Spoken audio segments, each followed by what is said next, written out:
সবার চাওয়া পাওয়া তো আসলে একই থাকে, সবার মতো আমিও ওইভাবেই আশা করছি গত বছরে যে কাজগুলো করা হয়েছে তার থেকে যাতে আমি এই বছর আরো ভালো কাজ করতে পারি, দর্শক প্রিয়তারা আরো বেশি পেতে পারি, আমার কাজ আরো বেশি প্রশংসিত হোক, এগুলোই আশা করছি। নিজেকে কোন চরিত্রে দেখতে পছন্দ হয়, শহরের চরিত্র নাকি গ্রামীণ চরিত্র? আমি আসলে এমন একটা চরিত্র যেটা আসলে অনেক বেশি স্ট্রং মাইন্ডেড, একটা মেয়ে যার ইউজুয়ালি যেটা হয় নাটকের মধ্যে অনেক বেশি মেল বাই স্ক্রিপ্ট পাওয়া যায়। তো আমি আসলে যখন কাজ করি আমি চাই ওটা মেয়ে কেন্দ্রিক কোনো গল্প যদি পাওয়া যায় তাহলে ওগুলোই করব। তো আমার পছন্দের জায়গাটা হচ্ছে ওখানেই। আর কোনো পছন্দের চরিত্রের ব্যাপার আছে?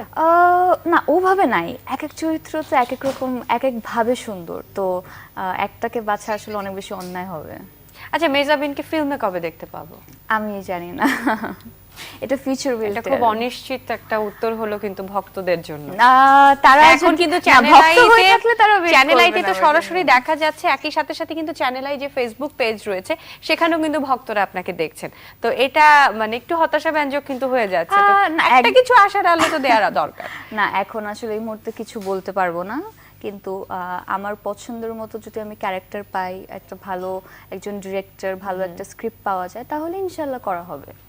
আচ্ছা, বাহ। আমাদেরও প্রত্যাশা থাকছে যে আপনার এই মানে যেই প্রত্যাশার চাওয়াগুলো রয়েছে সেই চাওয়াগুলো পূরণ হোক এবং আপনার ভক্তরা বড় পর্দায় মেহজাবিনকে দেখতে পান।